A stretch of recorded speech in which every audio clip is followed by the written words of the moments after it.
A paz do Senhor para você, professor discipulando ou professora, que também integra igualmente esse segmento tão especial da nossa igreja. Estamos aqui para mais uma EBD em Síntese podcast. A paz do Senhor, professora Miriam. Desta feita, estaremos aqui limitados a apenas nossa participação, não poderemos contar com a contribuição do nosso amigo e dileto professor Douglas Nilson. Então, quero aqui já lhe facultar a palavra para suas considerações iniciais e, se possível, já compartilhe conosco aí suas impressões em face da lição de número 9, que estaremos hoje aprendendo em mais um encontro, em mais uma lição do discipulando do primeiro ciclo. Miriam, paz do Senhor. A paz do Senhor, irmão Eli, a paz do Senhor, querido professor, que está aqui conosco mais uma vez para compartilhar, estudar sobre a lição de número 9, que tem como título A Morte de Jesus. É uma lição muito especial, que, apesar de que é um tema muito conhecido, não é verdade, irmão Eli? Falado desde das turmas infantis, isso mesmo, mas o que me chama a atenção é que sempre que nós vamos estudar o mesmo tema, que já é tão conhecido, que nós crescemos na fé e também desde criança, ouvindo isso, que Jesus morreu por nós, mas sempre que nós vamos estudar, nós absorvemos algo diferente. Temos uma nova experiência com o estudo que nós falamos relacionado àquilo, aquele tema. Então, nós vamos estudar sobre a morte de Jesus, entender o significado da cruz, a necessidade do porquê Jesus teve que morrer, que foi algo que muito me chamou a atenção, irmão. Por que Jesus teve que morrer? Sofreu como ninguém, mas poderia sofrer. Isso mesmo. Obrigado, professora Miriam. Quero aqui me dirigir a você, que pela primeira vez tem acessado ao conteúdo deste vídeo, e lhe encorajo a se inscrever neste canal, a ativar o sininho e a acompanhar não somente esta aula, como também as demais aulas dos segmentos que integram este canal da nossa igreja, da IADERN, esta igreja que é presidida pelo pastor Martim Alves da Silva. Esta é uma realização do DENEC, né, que é o Departamento de Ensino e Educação Cristã da Assembleia de Deus. E, uma vez realizada essa abertura, com as considerações iniciais da professora Miriam, você, professor discipulando, se depara aí com manuseando sua lição, cujo título, reservado hoje para discussão e para a nossa reflexão, e é claro que a nossa intenção aqui é orientar, é compartilhar, tecer alguns comentários, mas com a finalidade de oferecer subsídios. Não estamos aqui propriamente para antecipar a aula do domingo, nem para reproduzirmos literalmente ou diretamente o conteúdo proposto, o roteiro proposto pelo comentarista. E sabemos, de acordo com o credo apostólico, né, que Cristo ele padeceu sob Pôncio Pilatos. E também nós temos fartas evidências de que a historicidade da morte ou da crucificação de Jesus é verificável. É verificável. Não, isso não é um tema tão polêmico, né? Pelo contrário. Temos até judeus, como, por exemplo, Flávio José, que fala e confirma esse tipo de informação. Então, eu gostaria, professora Miriam, eu creio que isso é mais por causa da minha veia filosófica, né? Fazer uma distinção aqui, conceitual, porque entre doutrina e história. Doutrina e história. Jesus morreu na cruz, isso é história. Agora, Jesus morreu pelos meus pecados, isso já é revelação. O que você acha?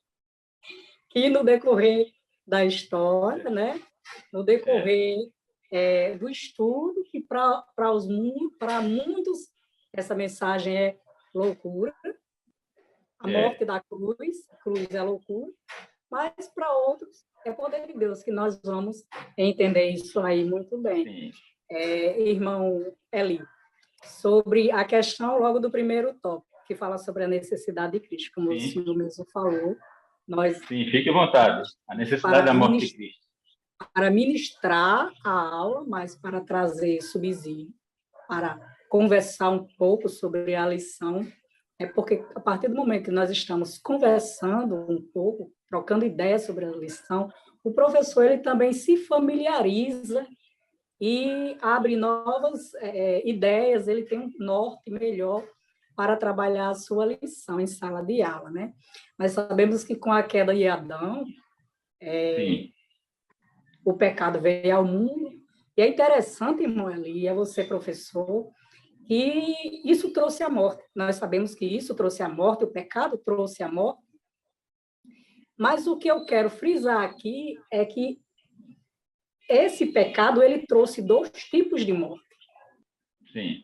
E é importante que o professor ele compartilhe com o aluno, já que ele é novo convertido, de primeiro ciclo, ele explique para o seu aluno a diferença entre a morte física, que foi uma das mortes, e a morte espiritual.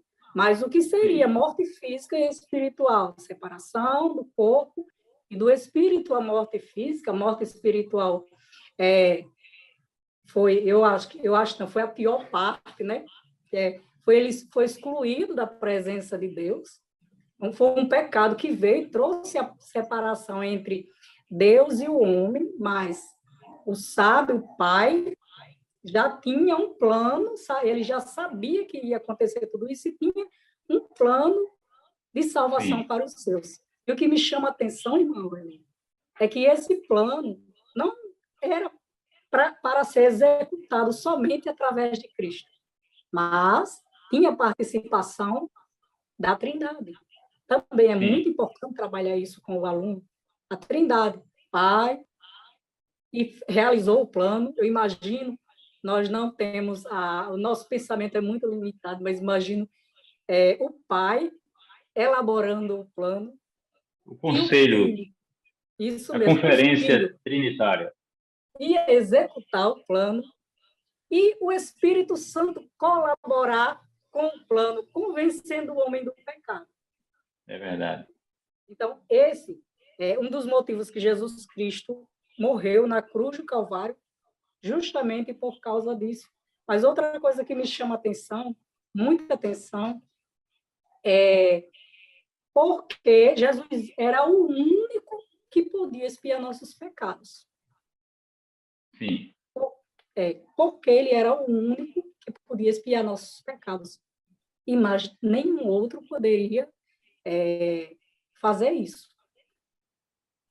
Olha só, porque Jesus era o único. Primeiro, há vários motivos pelos quais Jesus era a única pessoa que podia ter sido o Salvador. Um dos motivos é que o Pai Celestial o escolheu para ser o Salvador, porque ele era unigênito do Pai. Ele tinha o poder sobre a morte. Sim. E que ele deu a morte e ele podia pegar de volta. E mais ninguém poderia fazer isso. Outro motivo era que quem fosse realizar isso aí não poderia ter pecado. Sim. E qual era o homem, irmão Eli, aqui na Terra que tinha condições de realizar um ato de morte na cruz pelo próximo que não tivesse pecado? Então, altruísta, ou em favor de quem não merece. Ou em favor do inimigo. Que dizer, né? Em favor do inimigo. Em favor do inimigo. Isso mesmo. Miriam, você tem falado aí sobre a mediação. O caráter, ou as qualidades, os atributos do nosso mediador. Por um lado, ele era Deus, e é claro que se um mero homem morresse em favor de outro, o valor, qual seria o valor desse sacrifício, ou da morte, o significado? Teria um significado, digamos, do ponto de vista fenomenológico, assim, humano, puramente humano. Um mero ato eu não diria um mero ato altruísta, porque como a ética ela trata também dos atos supererrogatórios, que são atos ou gestos que estão acima da obrigação. Como, por exemplo, você, Miriam, recebeu seu dinheiro no início do mês, você não teria obrigação de dar seu dinheiro todo para alguém. Por exemplo, para um mendigo. Por exemplo, a Bíblia ela também fala que o marido deve dar a vida pela sua esposa, mas eu não tenho a obrigação de dar a vida, entendeu? Por qualquer um. Se bem que o apóstolo João fala que nós devemos dar a vida por nossos irmãos. Então, existem alguns gestos, alguns atos dentro da tradição ética que são tidos como supererrogatórios. Aí o autossacrifício, né, é morrer por alguém, é um deles. Então, um homem morrer por outro, quer dizer, qual seria o valor místico, espiritual? Não, pelo menos não teria um valor eterno, o sacrifício de um homem por outro, de um mero homem por outro. E outra coisa, esse primeiro que morreu em favor de um segundo, ele é um ser humano perfeito, moralmente falando? Virtuoso no sentido estrito da palavra? Não. Inocente no sentido estrito da palavra? Não. Então, o valor do sacrifício não seria eterno, ele não seria inocente, ou seja, um sacrifício do tipo que Deus aceitaria, aceitável diante de Deus, mas era necessário que o nosso mediador fosse humano como nós, porque de outra forma ele não haveria de sofrer nem morrer na cruz. Então, você tem atributos humanos que seriam requisitos minimamente esperados para um mediador, que não seria apenas humano, mas também Deus. Ele tomaria sobre si a humanidade, mas estamos aqui falando do Logos encarnado. Então, é por isso que o sacrifício de Cristo, né, ele tem um valor eterno, e é por isso que o seu sofrimento tem um valor expiatório também, para nos redimir, nos restaurar, nos purificar de todo mal, de toda maldição do pecado, para reverter os efeitos da maldição do pecado no universo. Ou seja, imagina aí o valor, ou a eficácia, o efeito do sacrifício de Cristo tem proporções cósmicas. Se aplica a todo o universo, a restauração, a redenção de todo o universo.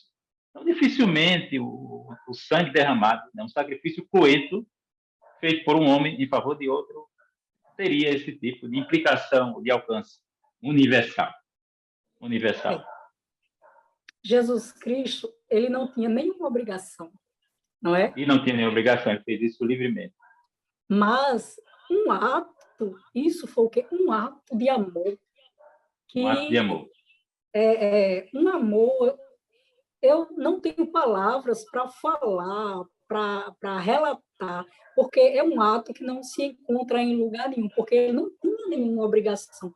O homem pecou contra Deus.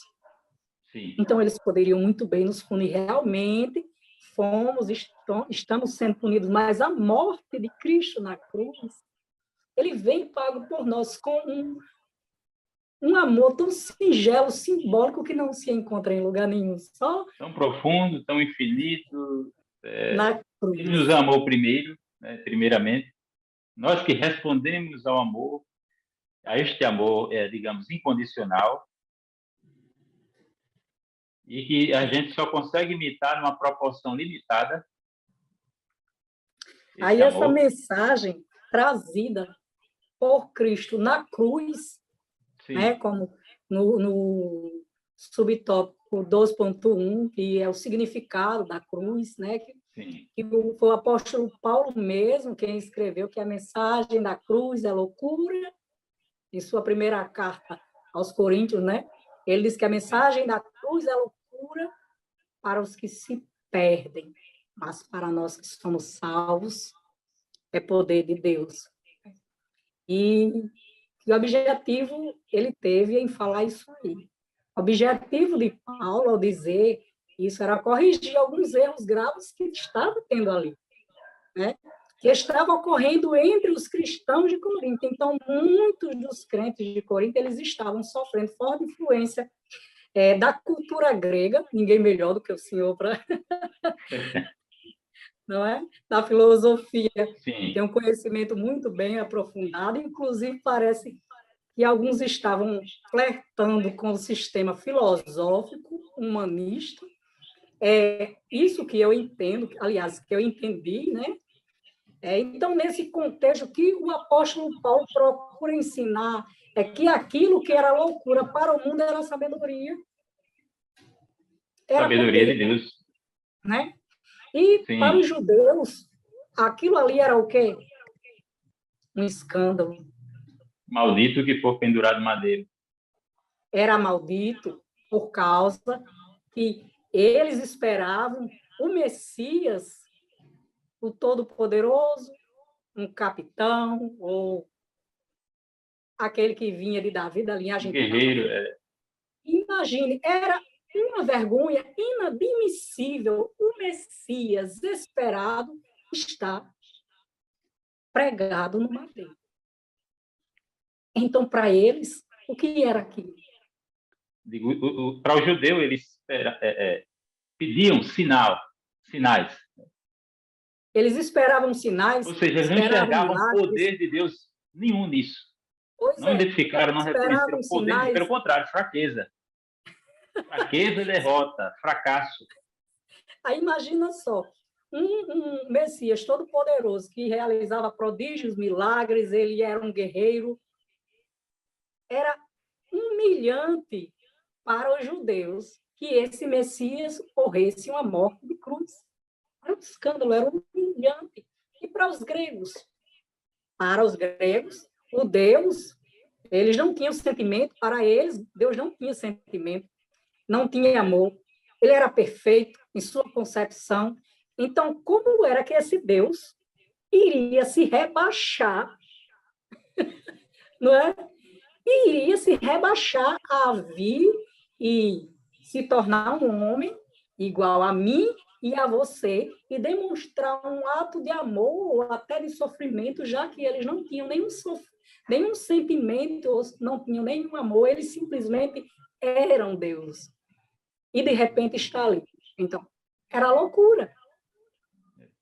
Para os judeus, maldito. Então, uma humilhação. E para eles era loucura. Então, quando o que eu vejo é que às vezes nós passamos por um versículo, uma passagem, não procuramos mastigar bem ela. Então, observando isso aqui, loucura, maldição para um, loucura para outros. Aí nós vamos entender por que para os judeus era uma maldição, uma humilhação, por causa do que eles esperavam daquele que podia tudo, era forte. Então, aquele ali não era Messias, porque ele não ia se humilhar daquele jeito. E para o outro, era o Deus que não tinha amor e ele também não ia vir como homem para morrer uma morte de cruz. Aí nós conseguimos absorver melhor o versículo. Não é isso? E nós só podemos, Miriam, chegar a essa compreensão por causa do Espírito Santo. Por quê? Isso. Porque essa verdade vem a nós por revelação. E a revelação é supra-racional, está acima da razão.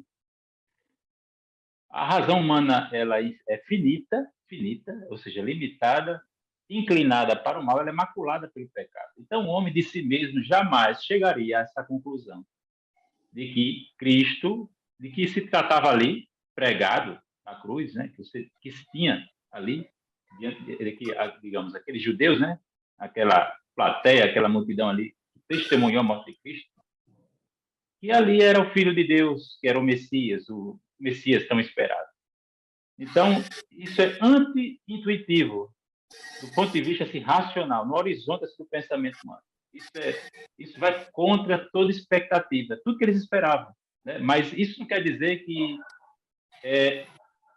o significado da morte de Cristo e o que nós depreendemos a partir da revelação, né? Ou seja, quando a nossa razão ela é socorrida, informada pela revelação, isso não quer dizer que o significado da morte de Cristo na cruz, ou a verdade que nos é revelada nas Escrituras, nos seja, digamos, incoerente, ilógica ou irracional, intrinsecamente irracional. Não. Agora, é claro, fora da revelação, você não tem como chegar a esse tipo de compreensão, a essa conclusão, tá certo? Então, é necessário a assistência do Espírito Santo para lhe iluminar, convencer o homem do pecado, da justiça do juízo e também iluminar, para que ele compreenda o significado da morte de Cristo. Porque você tem a perspectiva do amor revelado, evidenciado, e também a justiça de Deus. Né? Porque o pecado não poderia ficar impune. Deus é santo.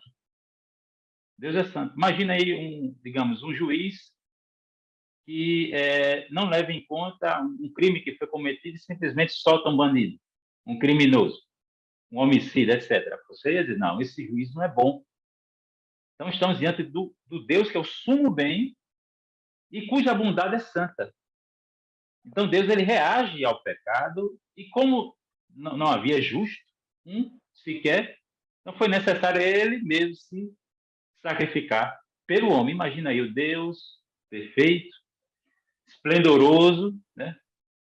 Rico se fazer pobre por nós, abrir mão de seus privilégios, né? E tomar sobre si a humanidade. A partir da encarnação, você já tem a humilhação do nosso Salvador, e ele subiu à cruz, não se furtou desse sacrifício, né? Morreu por nós e foi sepultado. E como você já falou, Miriam, a cruz era um espetáculo,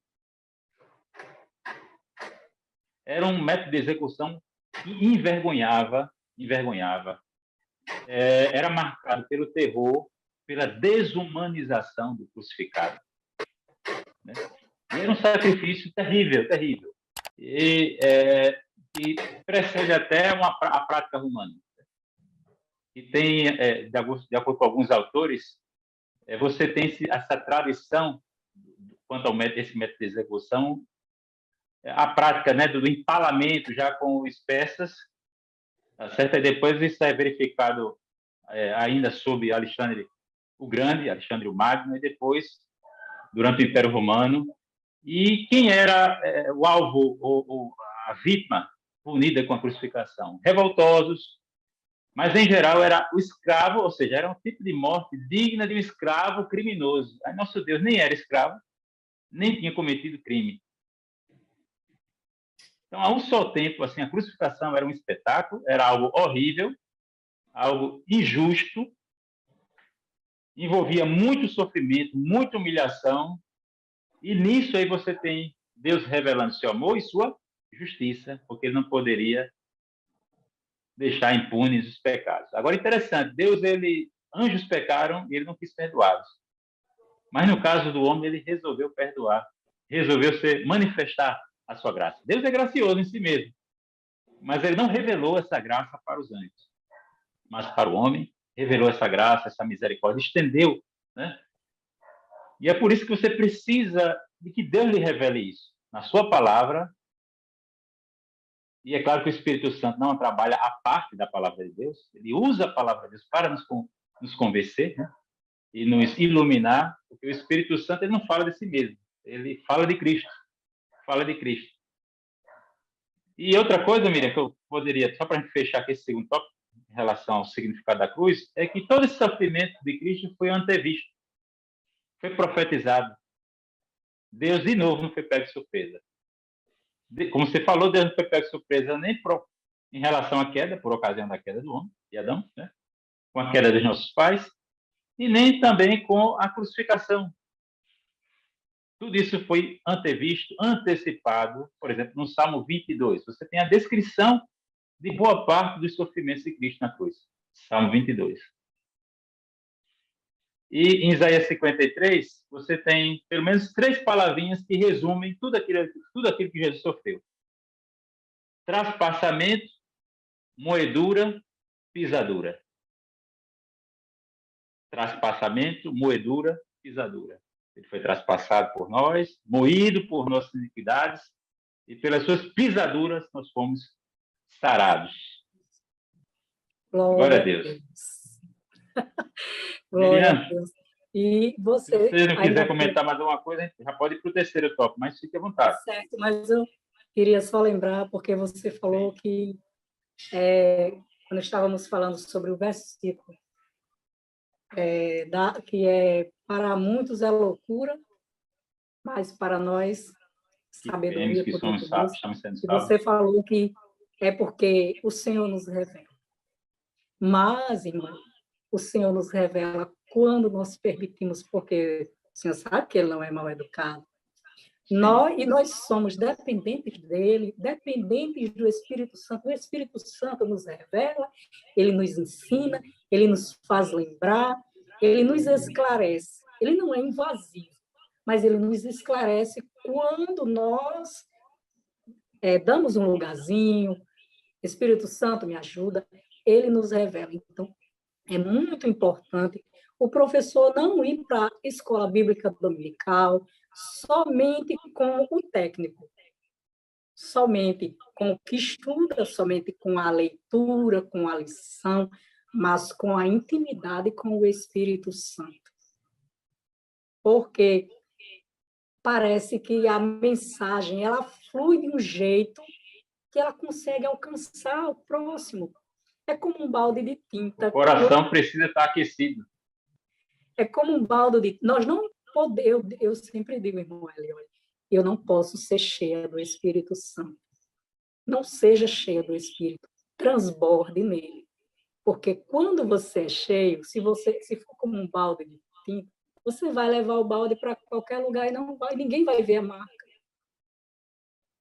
Você vai saber que está cheio, mas ninguém vai ver a marca. Mas quando o balde de tinta está derramando, por onde passa, alguém vai dizer, passou gente aqui e deixou as marcas.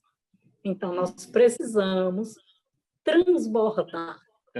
Tá nos derramando, tão cheios do Espírito a ponto de transbordar. Porque quando você está transbordando, que você ensina, a palavra, ela alcança o outro, além de ouvir, ele consegue sentir.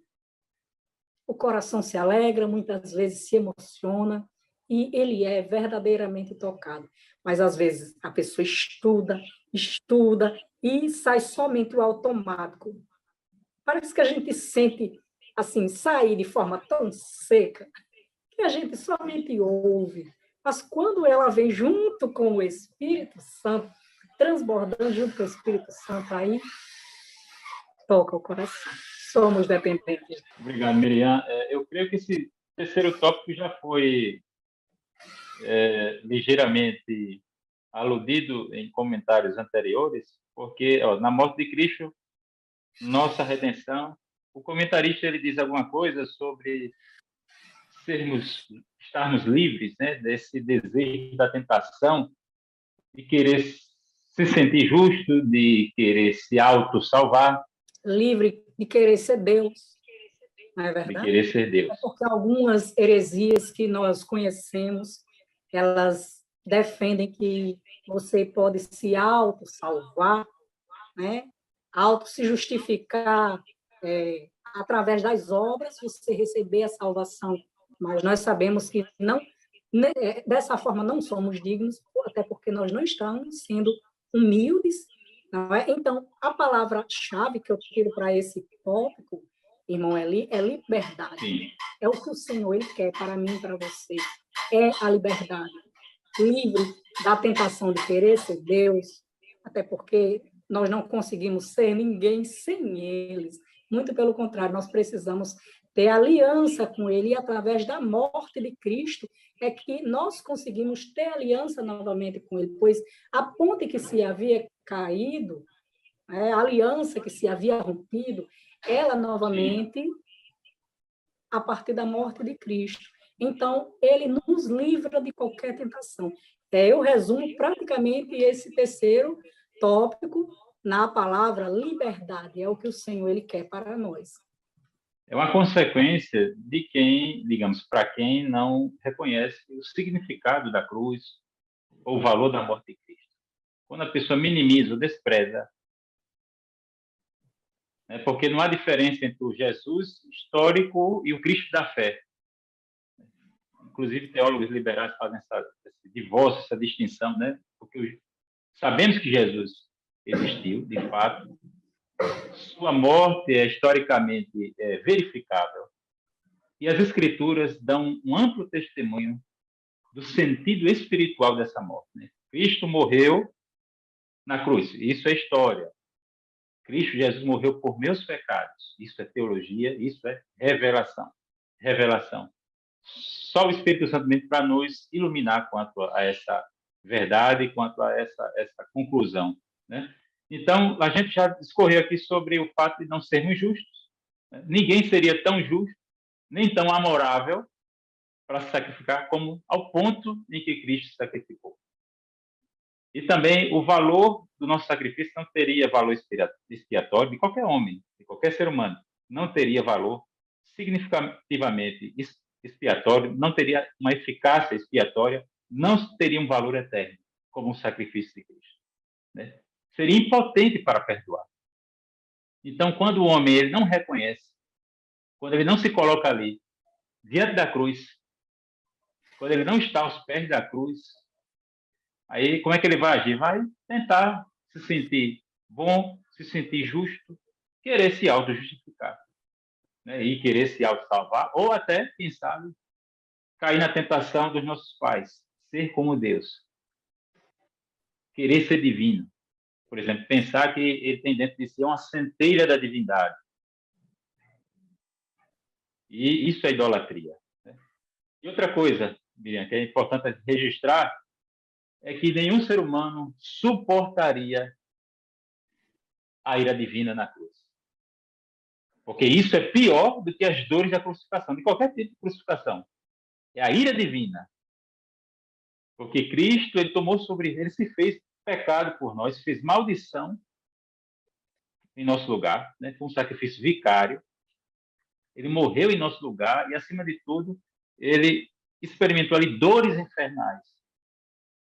Ele não somente na cruz, como já falamos, é evidenciado o amor de Deus, mas também a justiça de Deus. Então, nenhum ser humano seria capaz de suportar a ira de Deus. E isso é pior do que a crucificação. Isso é pior. Então, a gente precisa estar aqui com um sentimento de gratidão. Cristo nos livrou. Livramento, liberdade. Porque a palavra-chave agora para o desfecho desta lição. Né? Liberdade. Cristo, Deus nos preservou disso. Porque sabia que o homem seria incapaz de passar pela cruz. E somente o sacrifício de Cristo, aliás, de Deus, para si mesmo, né? Porque o sacrifício de Cristo não pagou para Satanás, para o diabo, não foi feita nenhuma reparação diretamente com o diabo, não. A reparação foi de Deus consigo mesmo. Deus enviando seu filho, Deus planejando, Deus enviando seu filho, e Deus agora aplicando a salvação, os efeitos da salvação nos corações através do Espírito Santo. E Cristo está à destra de Deus hoje, intercedendo, ou seja, aplicando a sua expiação em nós, quando intercede por nós à destra do Pai. Cristo não deixou de trabalhar nem de agir, ele está à destra de Deus e voltará como juiz, como rei e juiz. Eu só ia falar que eu concluía a minha fala, toda essa lição, dizendo que a morte de Cristo foi o maior ato de amor. A morte de Cristo foi o conserto definitivo, foi a aliança, foi a libertação. A morte de Cristo foi a porta, foi o caminho, foi um colírio para nós que não enxergávamos. Né? Ele está sendo poetisa já, viu? Pois é. Então, a morte de Cristo foi salvação para mim e para você. Amém. E próxima lição, a ressurreição de Jesus. Sabemos que a história não termina aí, com a morte. É verdade. Então, é interessante observar aqui do ponto de vista humano, né? Como é que alguém pode vencer a morte morrendo? O que é que você espera do Deus que é dotado, que encerra infinitas perfeições? Uma das perfeições de Deus é a onipotência. E ao invés de Deus, na cruz, fazer uma grande demonstração, um exibicionismo da sua onipotência, na verdade, Deus resolveu o problema da fraqueza humana sendo fraco. E através da fraqueza, ao ponto de morrer, para depois nos vivificar. Ele venceu a morte e este é o assunto da próxima aula. E eu quero aqui, Miriam, me despedir de você, dos nossos queridos professores discipulando. Amém. Compartilhe. Você pode curtir, também deixar um comentário. Repercutir, né, a gravação. Isso mesmo. Converse com seus professores, os seus colegas professores que ainda não conhecem. Compartilhe com todos eles, convide-os para que eles possam se inscrever e serem abençoados e alcançados através desse nosso trabalho. Amém. Obrigado, professora Miriam. Então, a Deus a nossa gratidão por mais uma lição, a lição número 9, e estamos agora já na reta final. Lição número 10 será o assunto da nosso próximo podcast. Então, a paz do Senhor, Miriam, e até a próxima aula.